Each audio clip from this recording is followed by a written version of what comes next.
childhood up, we have had to conform to a certain social game. And so we're in a constant state of competition. Criticism, secret. You can't make a mistake. Welcome, everybody, to Friends of Failure. I'm your host, Sam, and this is my co-host, Megan. Heyo.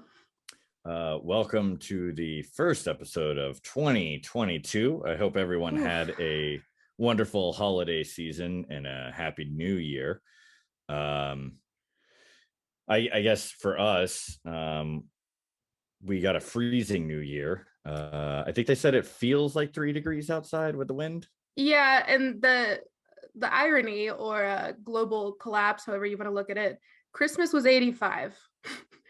And then a week later, it's below freezing. You know, it's super strange to me, right? Because I know people that live more up north, and they'll like check in on me, and I'll be like, man, you know, it's been blah blah blah, and you know, you'll ask them how are they doing, and they'll be like, dude, it's so cold, like, you know, blah blah blah. I'm like, yeah, dude, it's like 75 the other day, and they're like, what? Yeah. And what was really funny to me the other day is I thought about like people that live on the equator. You know what I'm saying? It is always hot there. Well, I didn't learn this until I was probably like way too old, like a teenager, that Australia, when they're having Christmas, it is their summer. So it's hot as shit. And Santa's like pass out and fucking, you know, walk into their car. Like, they're still dressing like it's a Christmas in America, but it's 100 degrees or something like that. It's wild. Is this one of those I was this old when I found out? Oh yeah, I have tons of those. No shame. Yeah. I mean, why wouldn't they just adapt, right? Like Santa Claus, whenever he gets to Australia, he goes for like the gym bro look, right? Like he's got a tank top, he's wearing shades, he's like got board shorts. Yeah. Just belly out, board shorts. He doesn't ride a sleigh. He's on a surfboard going around, you know, flying. Dolphins. Oh wait, that's probably it's probably oh my god, it's probably copyrighted Silver Surfer and all that stuff, right? Wow. Okay, very, and that's like how Jimmy Buffett Santa Claus. It's great. He's got a Mai Tai for some reason. Drunk Santa just being like, "Hey, it's too hot here, guys." Well, that's how we're starting 2022 on this podcast. I don't know how everyone else Australian is gonna do it. Santa. I think I had a very chill Christmas, a very chill New Year's. I'm not one of those people that even pretends anymore that I can stay up till midnight. I just don't do that. And if I do that, it takes me days to recover. They're like, man, what happened to you? And you'd be like, I stayed up till midnight the other day. I'm still struggling, guys. They're like, did you get like really drunk? Nope, I just stayed awake. Yep. It always cracks me up because when I was a kid, I was a night owl, you know, and as an adult, I'm a morning person. For those of you listening, I'm doing very sarcastic air quotes, right? You're a forced morning person. Yeah. It just kind of worked out that way, and you know, you just got to do it sometimes. Which, you know, today, I guess we are going to lean into the tradition of New Year's resolutions.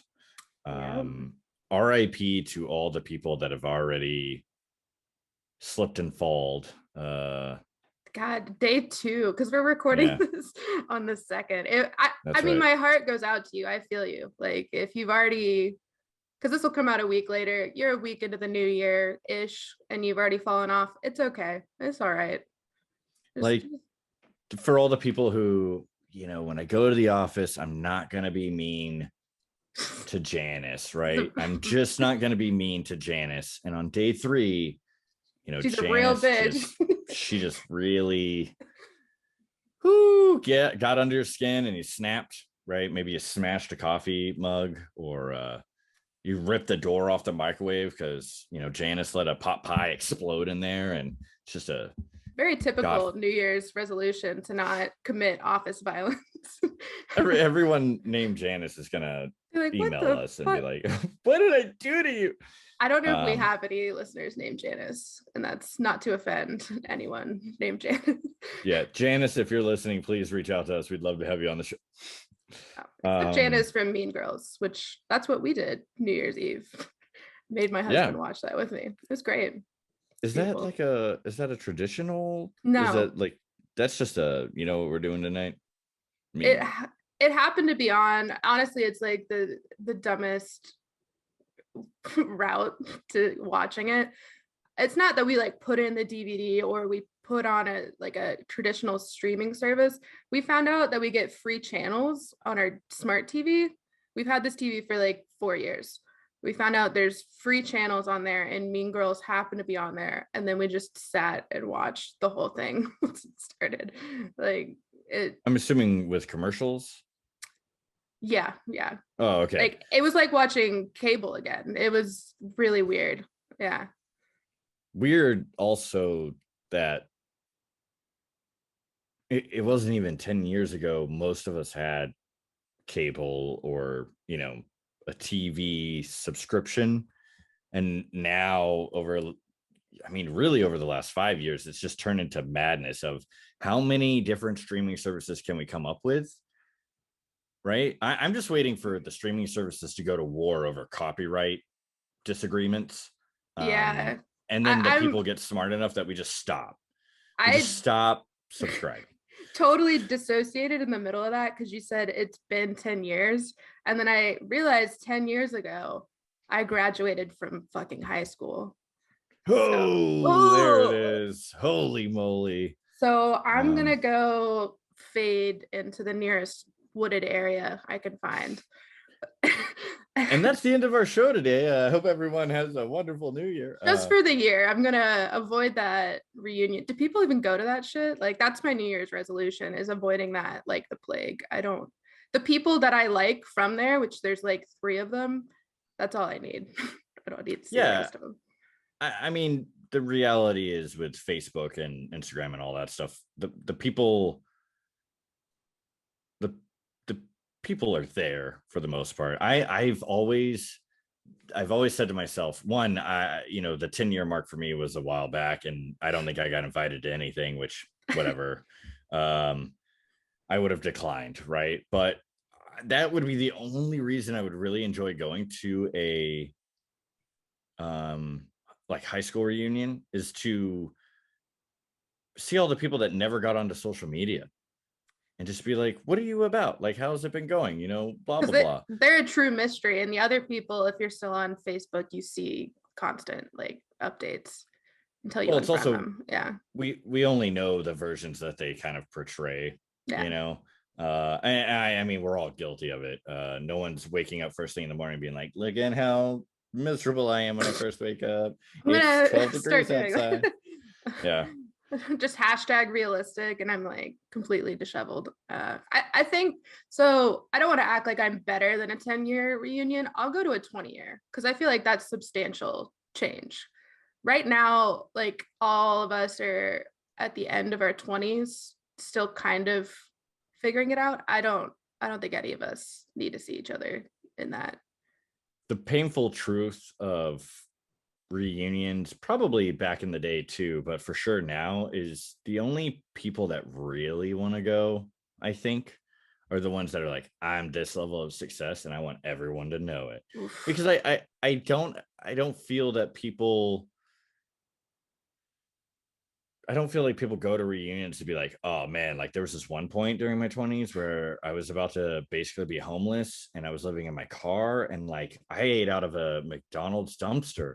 Because one, everyone at the reunion would be like, oh my God. And instead of being slowly like, back away. Instead of being like, are you okay now? They'd be like, and this guy's a weirdo. And then they would like abandon the person, right? Everyone wants to go to their high school reunion or college reunion and be like, I own a helicopter. Like, what did you do? That's what I think people want. I think that's, maybe those were your goals at some point. Yeah. Back when I thought I was going to own a helicopter. My school is like, our class was around 1,000 fucking people, so I didn't even know half of them when I was in school.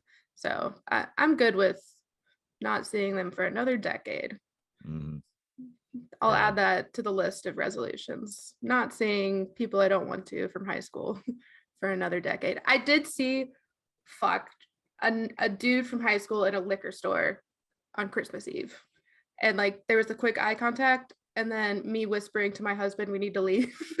And then just like checking out as quick as possible. We gotta go. We're just gonna steal this. We don't have time to buy it. And he was a nice guy in high school. Like he's like a genuinely nice dude. I just literally did not want to have that conversation of, oh my God, how are you doing? No. It's always fun when you take the chance and you do the whole, hey, oh my God, how are you doing? And they're like, I think today is the worst day of my life. And you're like, ooh, that was the gamble I wasn't ready for. Well, we were in a liquor store, so like the signs weren't good. I think, no, yeah, you're right. They're just buying all of the mini Fireball shots. Like they're not even buying a bottle of Fireball. There's a full basket of it. Yeah. Mm-hmm. Yeah. That's like $1,000 worth of, okay, hey, you do you, right? Okay, dope. That was an interesting segue. Yeah, I'm sorry I took us down that route.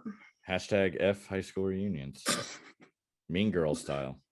Oof. But I do think it is important to, as a podcast who likes to bring up failure and some of the misconceptions of failure, the truth is that us as a group of people in a society all kind of have that same feeling of reflection, I think, and then we have goals that we want to pursue. And so what better time than to be a part of like the rat race of resolutions or whatever. Yeah. So I would love to ramble about that. I'm obviously a part of the world of like the weight loss and the muscle building and the dieting. Yeah, you see a big piece of it. Yeah. Every year is a little bit different though. Like really? Yeah. So there's the whole perspective of gyms as a business trying to go, okay, how do we capitalize on all these people who, right? Yeah.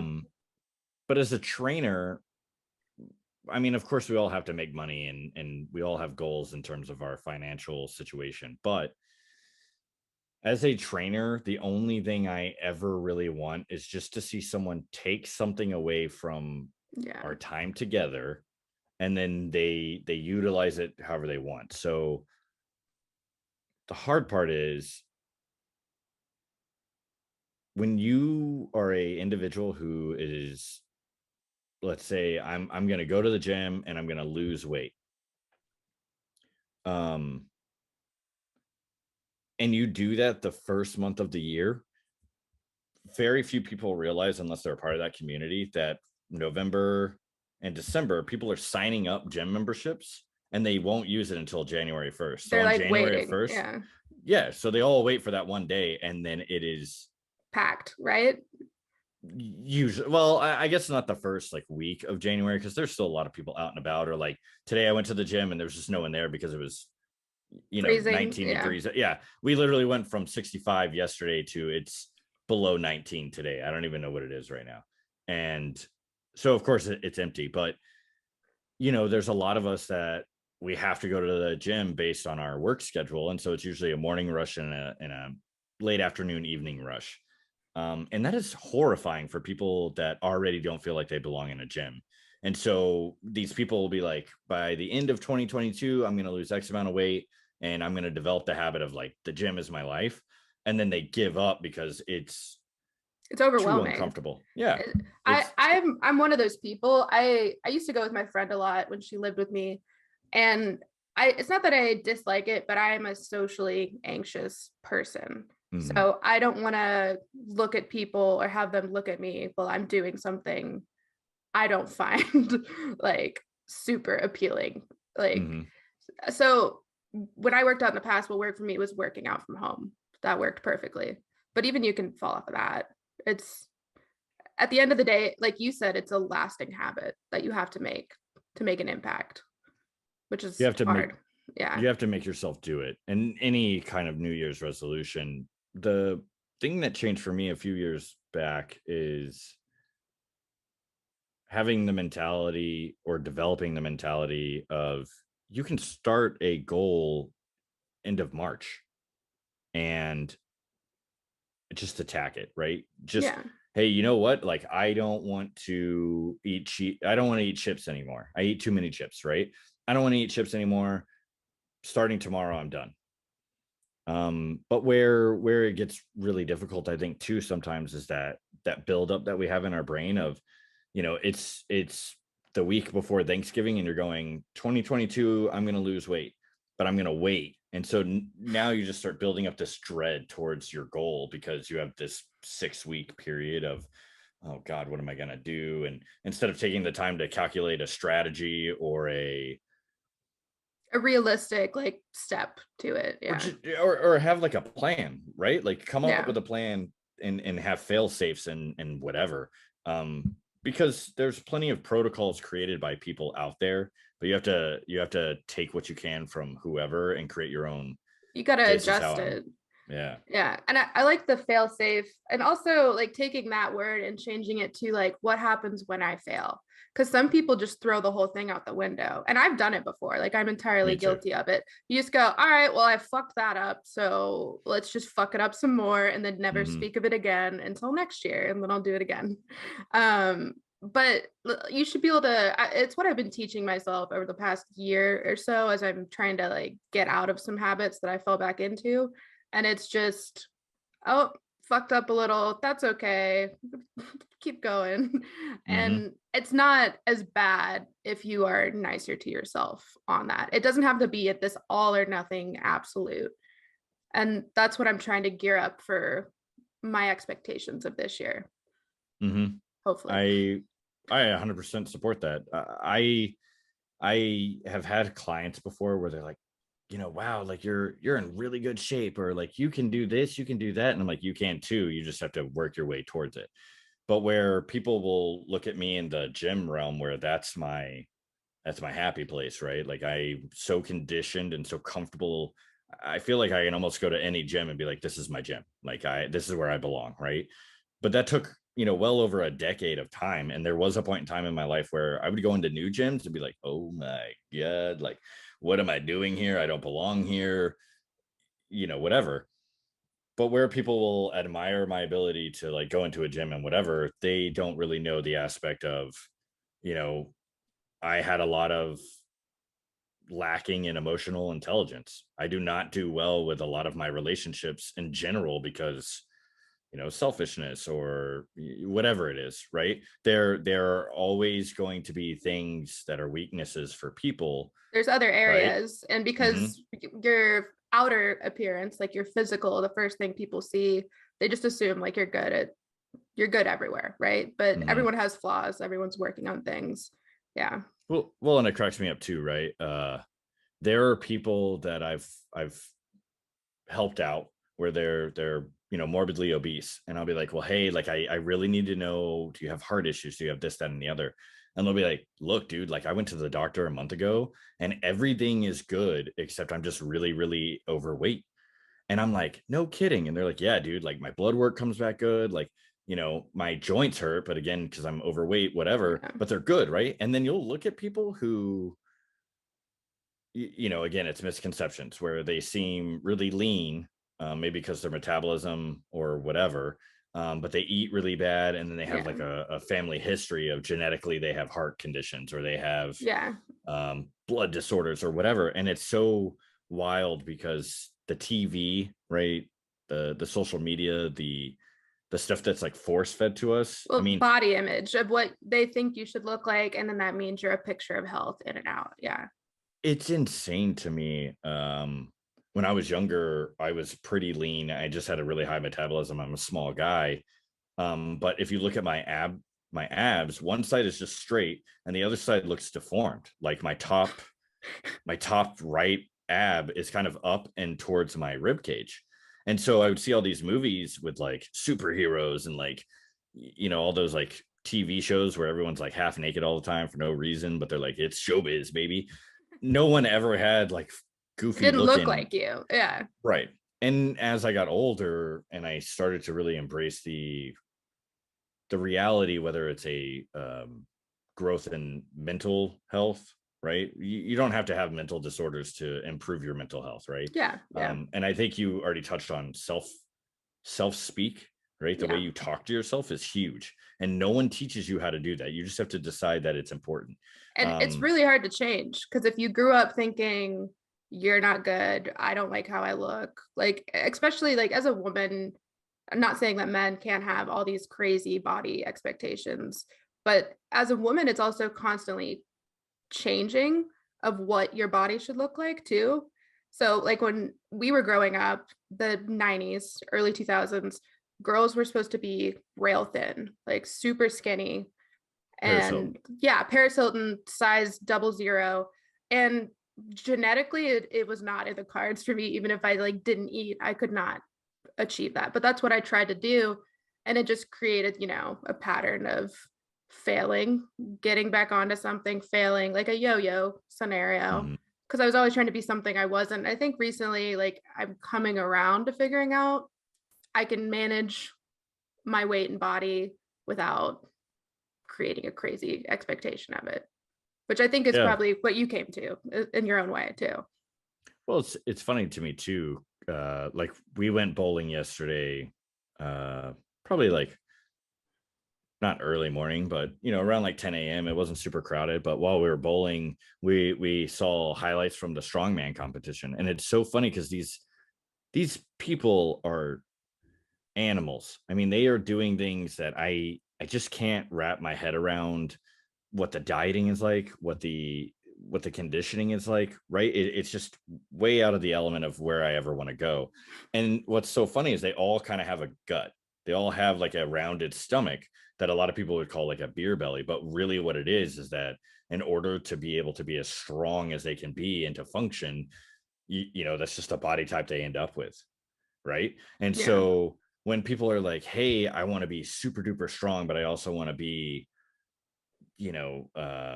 Brad Pitt in Fight Club always gets brought up, which part of that, don't get me wrong, he was very lean in that movie, but part of that was the lighting and the movie magic. Like there's a reality of that's what they do. Why wouldn't they? They can make it more appealing to the audience, right?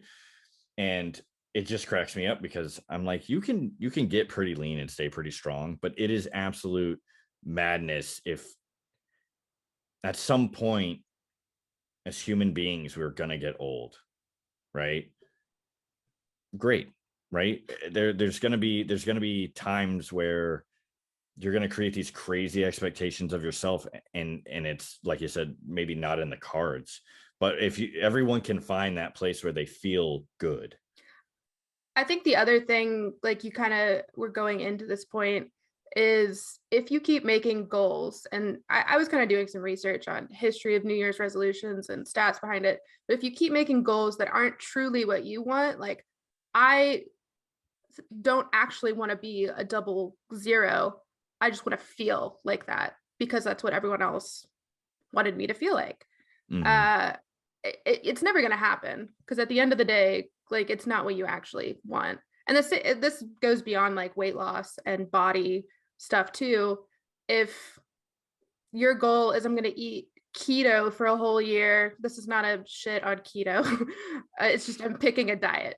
And you don't actually care about keto. You don't believe in it. You don't care about what it's about or what it's supposed to do for you, but you're doing it because it's like a big thing right now, or it was at least a year or two ago. It's not going to stick as well as if you were like, I fucking bleed keto, like give me all the fat and protein.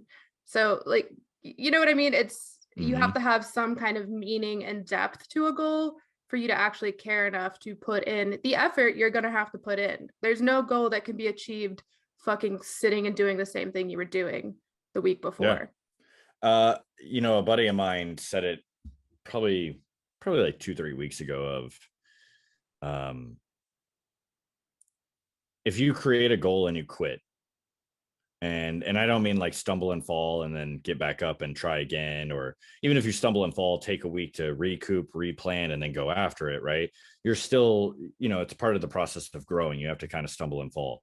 But if you quit something and you're like, nah, if that, I'm out, whether it's 2 days, 2 weeks, or 2 years, right? You just quit doing it and you don't actually achieve the goal. You probably didn't really care about it, right? Yeah. Or there is that reality too of sometimes you get hit by a train and it changes your whole life in a way that you never could have been prepared for and you had to adapt, right? But let's just say you're not getting hit by a metaphorical train. If you Even a quit real one. something, yeah, if you quit something, it's probably because there wasn't an actual genuine desire of no matter what happens, I am going to do this. And I mean, I use Amazon all the time. I use, Amazon Prime, right? So for getting my stuff, watching TV, if I'm going to rent a movie, that's what I use. I use Amazon. But I also know the story of like what these people went through to do like Bill Gates, Jeff Bezos, um, Steve Jobs. I almost called him Johnny Appleseed because I was like, I can't remember Steve Jobs' name. Fucking Johnny Appleseed. But what they had to do to get to where they wanted to get to, they were relentless, right? And there are some people that admire that, and then there's other people that would be like, dude, they were cutthroat. Like they hurt a lot of people to get to where they're at. It's But the my ethics point of is, it. Yeah. but there's a solid example in that of these people got to where they were going because that was their desire and nothing was going to stop them. And whoever was with them, and whoever wasn't. I guarantee you they left behind tons of people. And I'm sure they ruined a lot of people's lives. Like, I mean, that sounds really intense, but like, think about it. When you get so big, Well, you put other things out of business. It does affect, yeah. It's going to happen. But what's super strange to me is you and I have talked about this before, where people try to talk about the realistic aspect of creating a goal. And if Jeff Bezos sitting in a garage was like, hey, I'm going to have a multi-trillion dollar empire, people would have been like, okay. But if he genuinely was like, this is what I want, and I'm going to keep trying for it until I die or until I get it. You see what I'm saying? Yeah. Then who cares what anyone else said? And people don't care once you have it because they just go bravo, right? They don't care about the naysayers. They don't care what they would have thought. And so when you take something that extraordinary, it can be very daunting. And so you have to be able to break it down. And so let me just get to the point of, for me, I have a financial goal this year and the number is fairly high, but it needs to be high because if I reach that number, there are going to be a lot of benefits in my life and the people around me, right? A lot of things would change and shift for me. And so that number is pretty high. But if it wasn't, the desire wouldn't be real, right? So I had talked to you about this before, and I made the realization, or I guess the joke of like, it can't be 10 grand because yes, there are individuals who won't make 10 grand in a year. This is a very real situation and it's a problem. I've been very blessed and fortunate that I am in a place where I can pretty much guarantee I'm going to make 10 grand in the year 2022, right? But if I was trying to pursue that and that was my goal, it's like I already know I'm going to get it, so I wouldn't actually try. It would just kind of happen from the things that are already in place from other years, right? And so being able to put in place a goal that maybe others would say are unrealistic is a good thing, because you would be forced to push yourself into places of yourself or into environments that are very uncomfortable to allow you to grow, right? That's insane. Yeah. And I think it's kind of like a double-edged sword. Some people do that whole set yourself up for failure thing. If you're not going to go to the moon, but you say, I want to go to the moon this year, and you've done nothing, like you said, no plan, no way to do that, right? Then that's too big of a goal. Maybe you start with like you said, a smaller goal. I need to go get this degree or learn about this so I can go to the moon in 10 years or whatever. Or you can just have, a lot of money and be friends with Jeff Bezos and he'll invite you on. But I'm kind of, we talked about this previously. My goal is one of those big goals. I personally don't think it's that big, but my friends and family were like, wow, that seems like a lot. I made a drunken promise with my brother over Christmas that we were not going to drink all of this year, which, to preface, we're not like raging alcoholics. We're just people in our 20s that drink. So it's not going to be like us going through withdrawals. It's just going to be like breaking a habit, changing that. And we're not stopping because like, oh, this is getting unhealthy. I wake up like with someone else's shoes and on the side of the road every other day. Like, it's not stopping something bad from happening. It's more of like, oh, it doesn't serve me anymore. I don't feel good when I drink. I'm getting to the age where like I feel a little sick as I'm drinking. Like, it's not giving me any positive at this point. It's not fun. Yeah, it's not fun. And I think the real challenge, it's not going to be not drinking. I'm not going to crave sweet alcohol. That's just not it for me. But it's going to be more of, you drink to have fun sometimes in certain groups. That's what I've done for a while. It's not that we weren't already having fun. It's just there. Like, you go to the bar or you go, do something like that. So I have to learn how to not do that in all scenarios.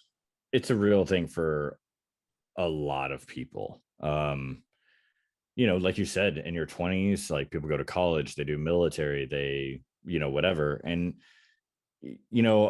I've been fortunate to be around people that are drinkers and people that have never had alcohol in their life. And I don't care about either. Like, you do you, right? That's the reality, right? You do you. And there are a lot of people that if you stop drinking, they're like, oh, it makes me feel uncomfortable. So like, we're just not going to hang out. Or there's people where like, hey, I drink, and they're like, oh, I don't drink. That makes me uncomfortable. So they don't want to hang out. And like, whatever, right? It's at the end of the day, you have to find your truth, and you have to find why it's your truth, why you decided it's your truth, right? So last year for me was a lot about the paradigm and shifting it. So I had to learn, what is a paradigm? What does a paradigm shift mean? How does one do that? Why this? Why that? How do you do this? Blah, blah, blah. And it's funny because in a way we feel like we have to explain why we're doing something so that people can understand it. Yeah.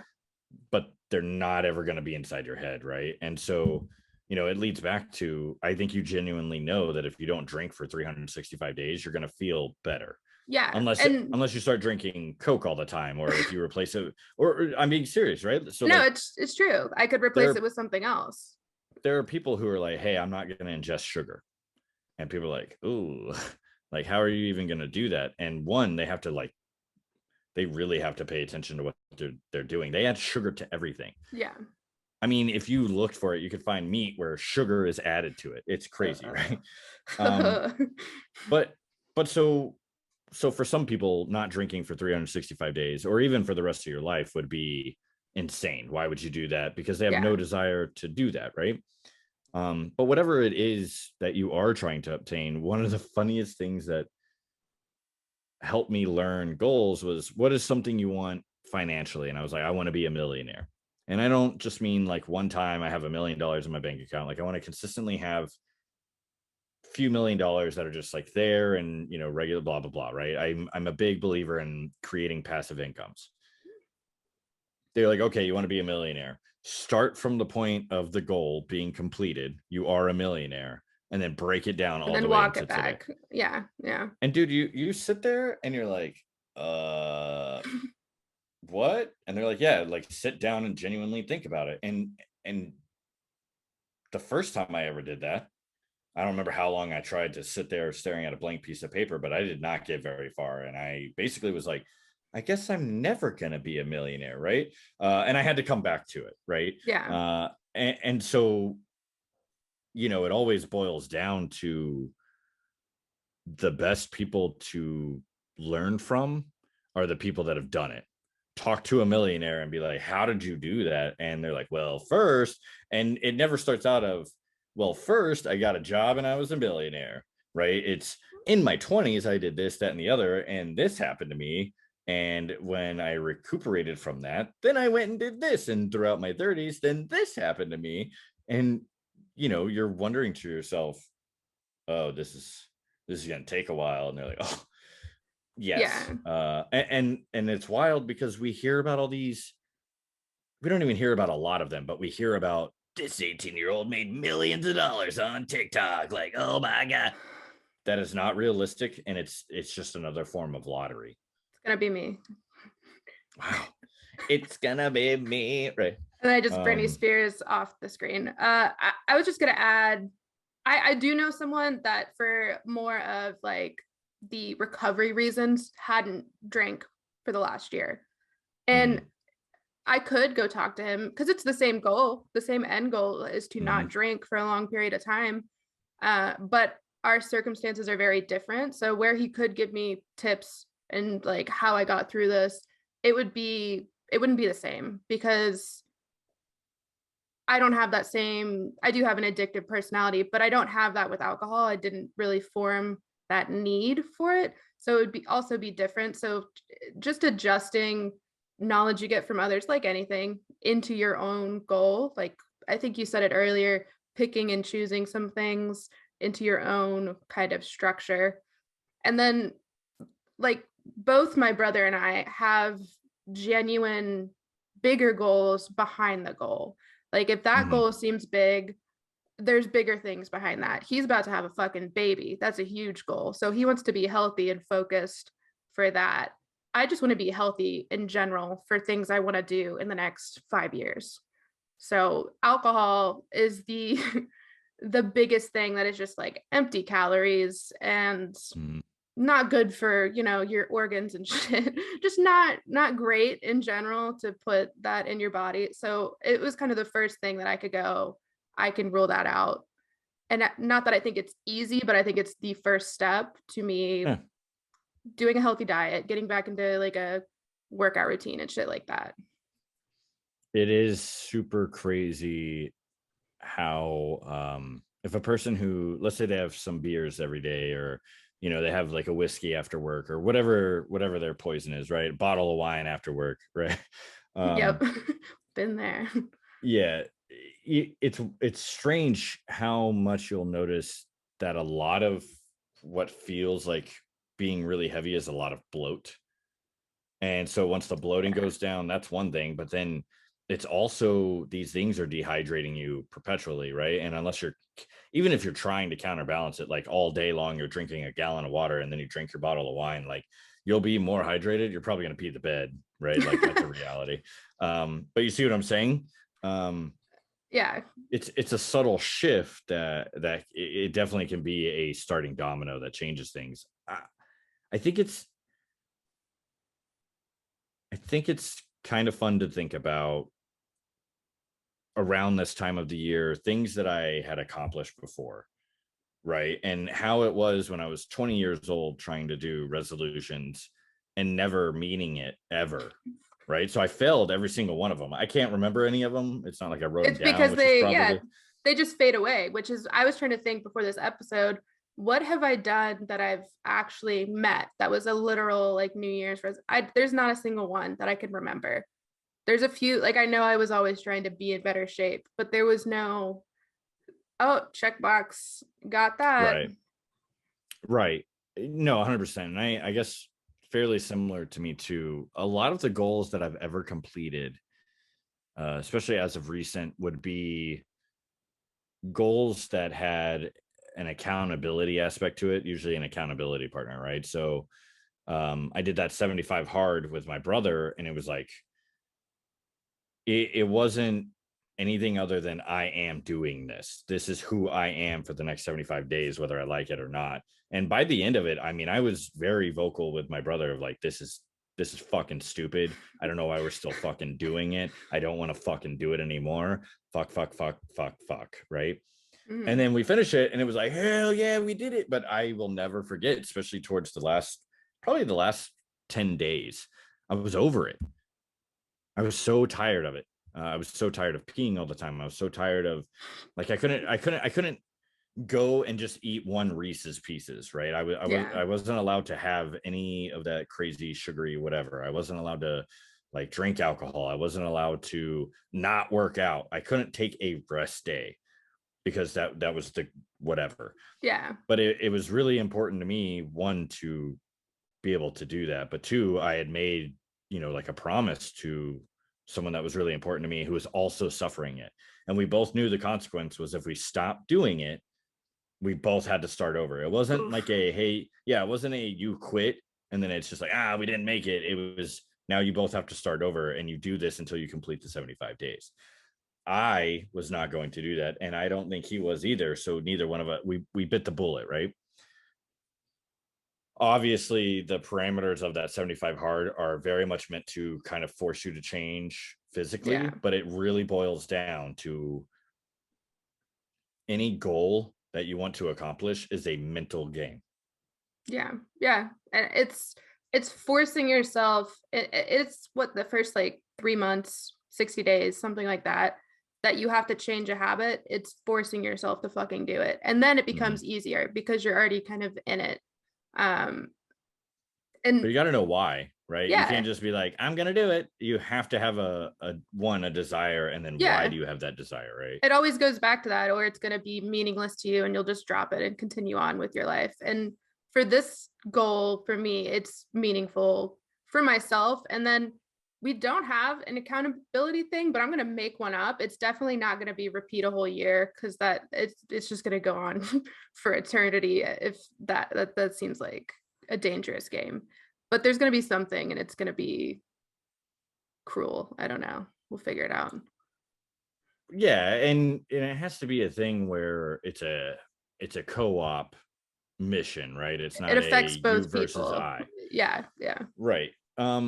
And I don't know, maybe that's just me. I am definitely more of a person that if I'm going to sit down and play a board game, I'd rather team up with you and we beat the game than you and I are versus each other. Yeah, yeah. Because I recognize that there's a part of me that will be like overly cutthroat just so that it's like, okay, the objective is to win. I have to beat the other person. And then like, you take it too far. Well, it's supposed to be a fun little game. I think there's a lot of things put into place where it's supposed to be a fun little game, but it's always at the expense of people. Well, yeah, my brother and I growing up, like if we played board games, it was to the death, like competitive. So I agree. It wouldn't be healthy for our dynamic to be like, hey, I'm going to not drink longer than you and harder than you and like make it that kind of thing. I'm not going to But drink water, alcohol, anything yeah, that's beneficial to me. just going to dry up and die. Yeah. Yeah, I get what you're saying. It has to be like, what is it called? Mutual destruction, that kind of shit. Like Yeah. we're in this together, or I'm blowing it all up, and you have to deal with that too. So I'm gonna think on that, get creative. Maybe we have to get like super blackout drunk if we stop the challenge, and then That's a bad idea. hate our. Hold That's a on, no, bad just idea. kidding. To the point of hospital. No, I'm kidding. And then I get committed and I'm there so long that I just never drink again. And then I make it to the end of the year. Done. People are like, why don't you just put yourself in one of those rehab centers? Like they'll just take care of it for you, right? Where I also think things really shift, right? So we talked about high school reunions and like, what's the point? It's been 10 years. Like 10 years really isn't a long time. It is. It is. It's a long time. I mean, so I mean, when you're so old and so much wiser. I could be wrong. No, what I'm saying is that it's relative, right? So when I was a little kid, waiting for Santa Claus to show up, an hour felt like a decade, right? Yeah. But now when I look at, I'm 33, I'll be 35 in a couple of years, like a year and a half, right? I realize how quickly 45 is around the corner. Where when I was 25, 35 felt really far away, but now I'm 33, and when I look at 25, it was last week. Like it was just bloop. And a lot of things happen, but as we get more mature and we do start reflecting and we do start choosing to consciously grow spiritually, mentally, and physically, you start to realize how much work it really took, right? I mean, in my 20s, don't get me wrong, I had some very great life experiences, but there were things that happened like when I was in the Marine Corps that I really couldn't comprehend and utilize the knowledge that I had gained. Until much Like we later. can, Yeah. yeah, it took a certain level of maturity for me to be like, oh, like Mm, that's what I probably should have taken from it, not this, that, and the other, right? yeah. Yeah. Um, and so back to the whole paradigm thing, right? I realized that all of us as human beings, our paradigm isn't created by ourselves. It is very much created by the village that you're surrounded by.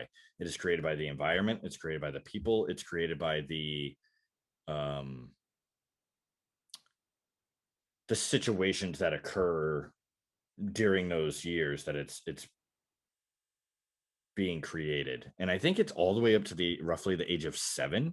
Like you're in second grade and your paradigm is starting to solidify, and you're very impressionable because like your brain state is something of like the theta waves, and that's how you are soaking up everything so quickly, and you become a direct result of your parents or whoever raised you, right? Like nature um nurture. So paradigm, just quick definition of what you're describing. do you want me to Google it, or do you want me to tell you what I perceive a paradigm? For you. Yeah. We don't have to get Webster involved. uh the paradigm is the subconscious programming that happens when you're young, Okay. and it's the structure that you live by until one day you consciously become aware of it, and then you go, wait a minute. Like Existential for crisis. And then, yeah. sure, I that would definitely probably lead you into going, wait a minute, right? So Yeah. there are a lot of things that I got from my mom, there are a lot of things I got from my dad, and I would argue that there are pieces of it that are very much genetic code. It was passed down to me, but then there are things that I do um because that's how I saw them do it, Yeah. right? I am a social butterfly because when I grew up, I watched my mom talk to everyone. We go to the grocery store, she could have a conversation with anyone and genuinely have a conversation, right? Um, growing up, I watched my dad work himself to the bone. And so there were times in my 20s that I would definitely I wouldn't work smarter. I was definitely good at working harder because I saw how it was done, and then I would work really hard.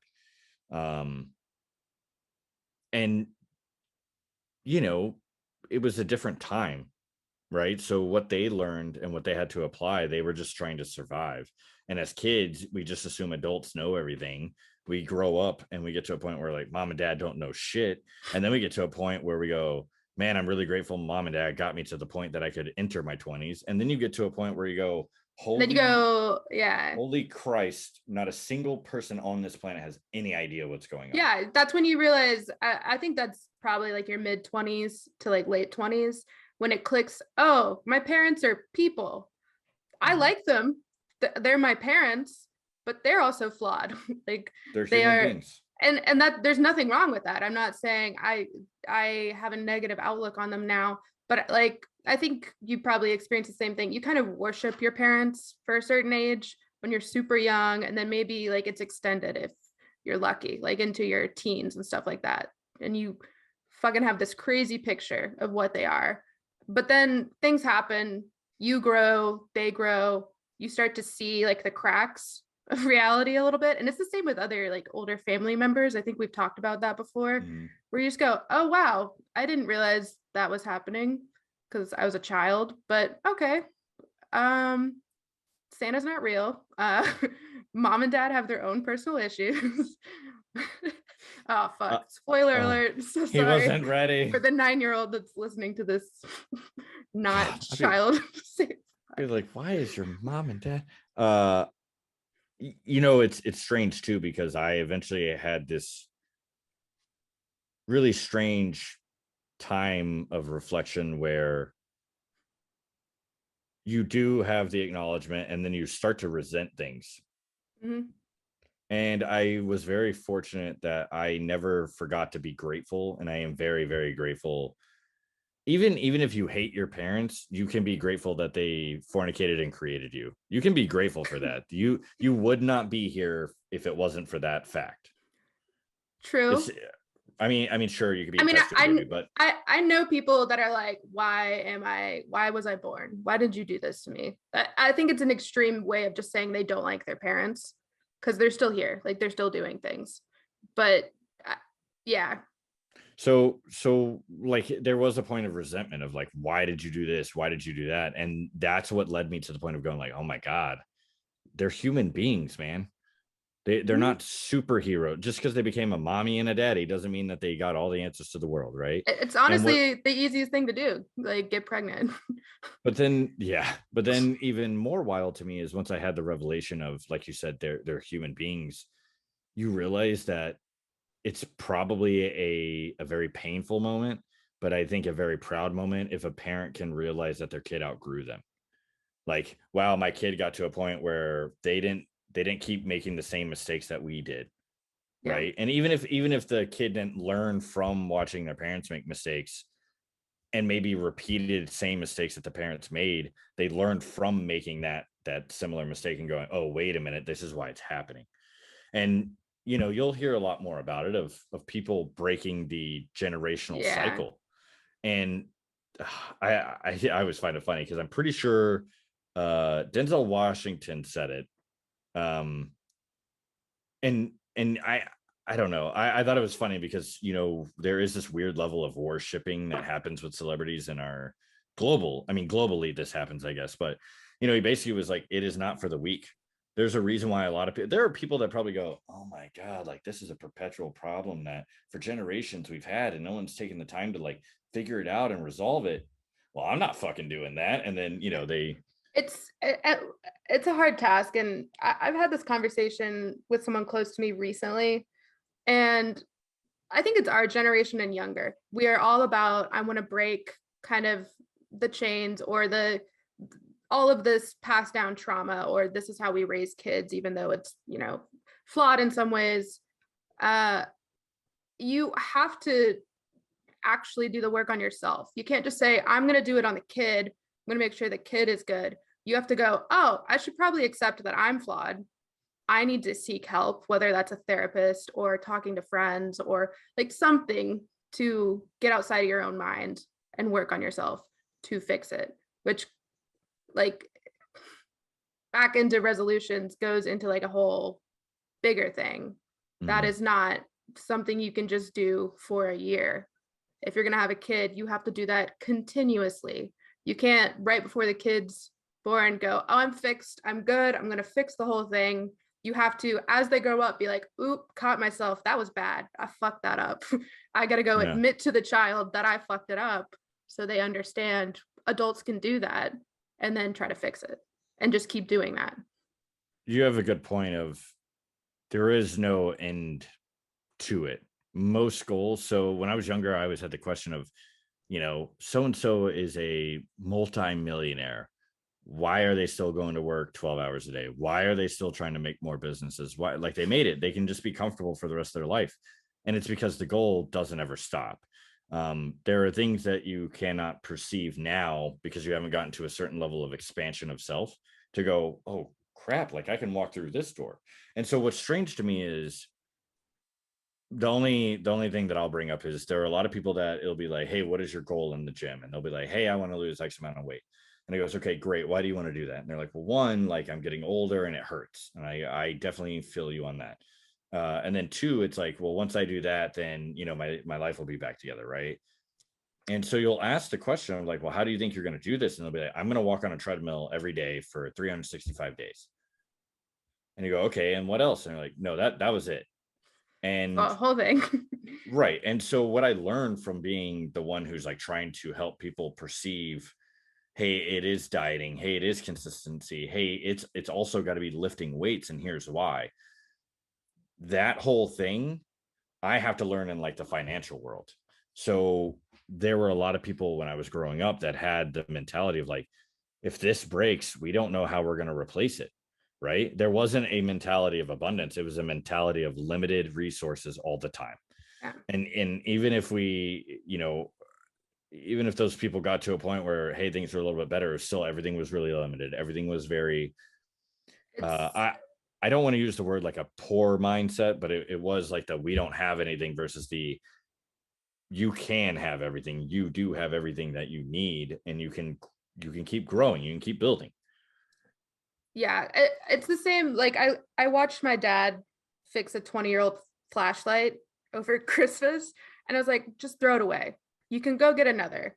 It is $10. There's way better ones for cheaper. Yeah. Yeah, and then he was like, but I have a good one here, and I know how to fix it. So why? And it was that conversation.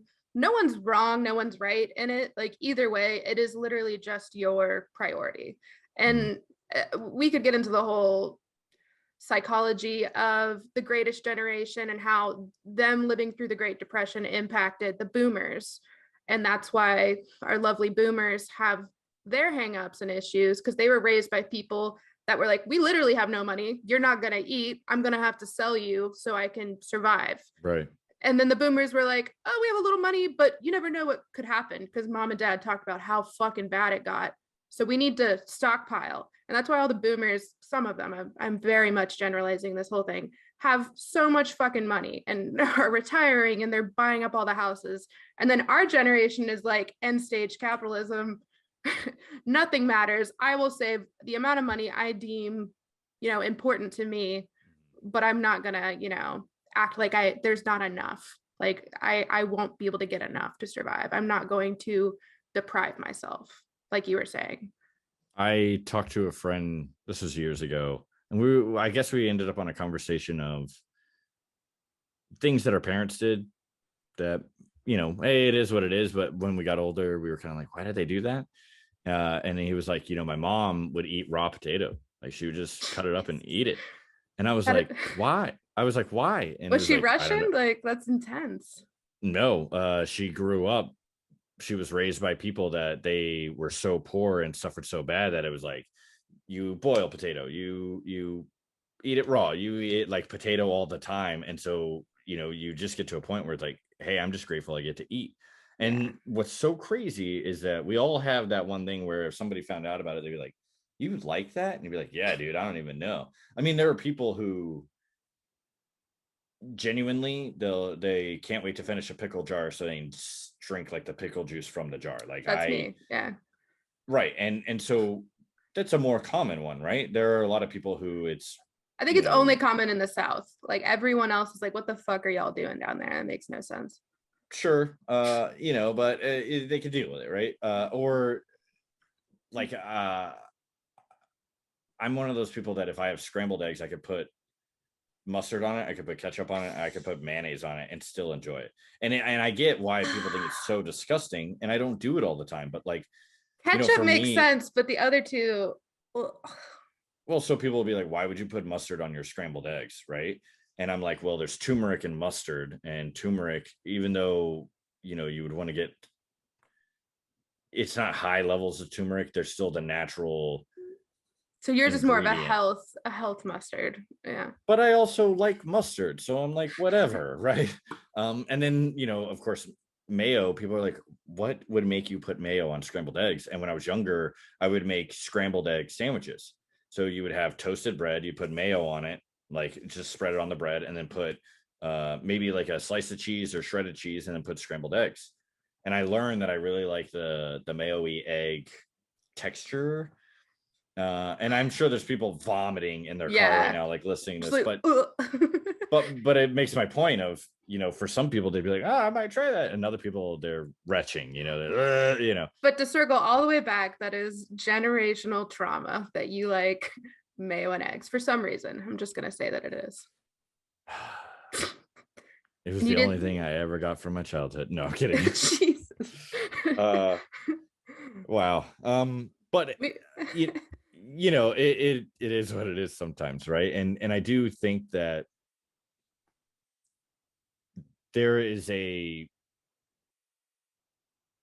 humanity shift happening, and I think there are a lot of people that are younger that are saying things of breaking generational negative feedback loops, or breaking the norms or whatever. But there are also a lot of people who are saying it and they're not doing any actual work. And one thing that's super strange is the only truth that I've really been able to hold on to, I guess, in the last like 12 months is the only way to help other people is by making yourself better. It's the only like true thing you have control over. You can try Correct. all fucking day. Like, I'm going to go yell into the town square that people need to do these things. And they're going to look and go, oh, there's a crazy guy. I'm going to keep walking. Like, you just need to work on you, be the best version of yourself. That's what these New Year resolutions are about. It's just a step in that kind of process of, I want to do this for me, not for this year, but for the next 5 years, Forever. for eternity, for when you reach, I don't know, the afterlife, the void, whatever you believe in. I just imagine you in your 80s and you're like, I remember the last time I drank. Oh my It was back in 2021. So side note really quick, the last New Year's that I remember with my grandma on my mom's side, super country Oklahoma woman, she denied cursing but said shit constantly. She denied that she ever smoked. My mom was like, I grew up covered in smoke for fucking 20 years. And then she denied she ever drank at all. And the funny thing was, one New Year's, I convinced her to have a little champagne. I was like, just take a little. We're all going to take a little drink of champagne. It'll be fun. And she's just like, I don't know, for like 10 minutes. And then finally she did it with us.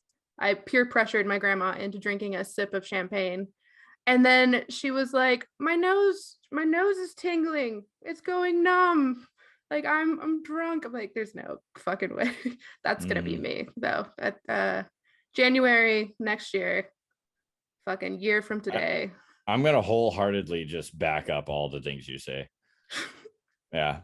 My liver has never been touched by the evil spirits of alcohol, right? And I'll be like, praise Jesus, right? Just part in denial at like 80 years old. I just keep praising Dolly Parton. That's what I do. On Dolly Parton, right? I'm here for that. That's perfect. So I guess we have to wrap this bad boy up. Hopefully, in summary, I don't even know. Hopefully somebody somewhere got something. And Godspeed on all of your resolutions. I'm just gonna throw out a RIP. Throw out an RIP to all of the already dead resolutions on January 2nd, 2022. Hey, you live and you learn, until you don't. So it's chill. And you can resurrect those. It's not too late. What's dead may never die. Is that Goonies? I'm quoting something and I don't know what it is, and it scares me. I probably shouldn't do that. My New Year's resolution is I'm just gonna slap Nicolas Cage's name on everything, even if I know it's not true. The inventor of MacBook, Nicolas Cage. I like that. Yeah, I'm gonna get sued for copyright infringement or something. We'll see. Nah. Cool, man. Well, thanks for helping me talk about the thing. 2022, baby. Woo. I guess with that being said, you should probably talk about socials. We are on social media. There you go. Got him. There it is. Mic drop. We're done. If you want it, go get it. You know what I'm saying? There. That's our approach. We're gonna be super laissez-faire through 2022. If you want to hang out with us, figure it out, man. We won't beg you. Yeah, you know where to find us. You know where we're at. Our links in the description somewhere. As the great Cardi B once said, you know where I be. Okay. Nobody actually knows where she be, but we all like to pretend. She be though. she be somewhere doing something, and that's the great truth of life. What is I'm a bee? Is that Will I Am? I'm a bee. I'm a bee. Yeah. Yeah, and he's like wearing a bumblebee suit dancing around, and people are like, you are not a bee. What is happening? I don't remember that part. The other thing, with the giant speech we just gave you on New Year's resolutions, there's gonna be some failures. If we maybe a podcast resolution should be, we need our first listener episode. So we need to step up our game on bullying stories out of people. Is that our approach? Are we still going with aggressive or? I don't think anybody can handle that after Betty White passed away. So I told you not to bring it up. Yeah, we're just gonna be really gentle with everyone. And hey guys, Hey I know buddy, it's tough out there. Hey, yeah. Hey, my dude, and dudettes, right? Hey, we could really use a little bit of assistance, right? And just come on down to Chinatown and tell us one of your failures, right? Tell us about New Year's resolutions, and let's talk about it. Even if you don't want, yeah, even if you don't want your name out there, just talk about it. Get it all out. Just do it. Nike. It was very Ryan Reynolds-esque. Was it?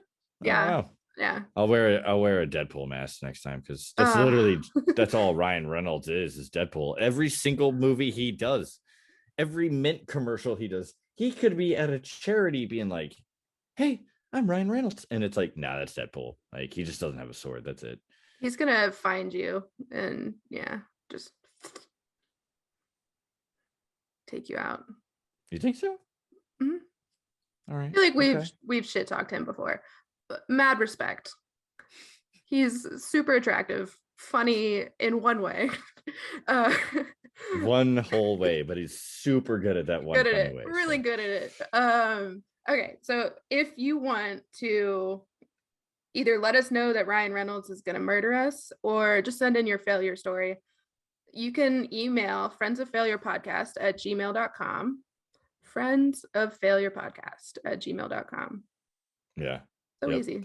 There you have it. Bam. Yeah. Do it right now before you forget. Tell your friends if you're driving. Yeah, if you're driving, pull over, tell your friends, tell your mom. Yep, call your dad.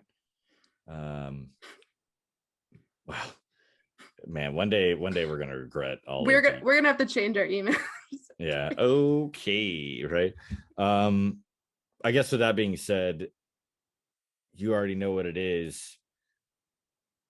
Life is happening for you, not to you. So go out there and fail.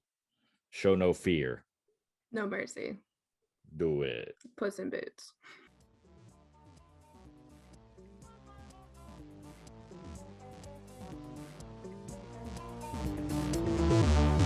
If it's not I'm stronger than you, it's I'm wiser than you, I'm more loving than you, I'm more tolerant than you, I'm more sophisticated than you. It doesn't matter what it is, but this constant competition is going on. This is the secret.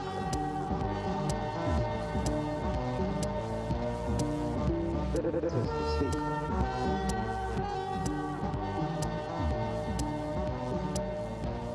You can't make a mistake.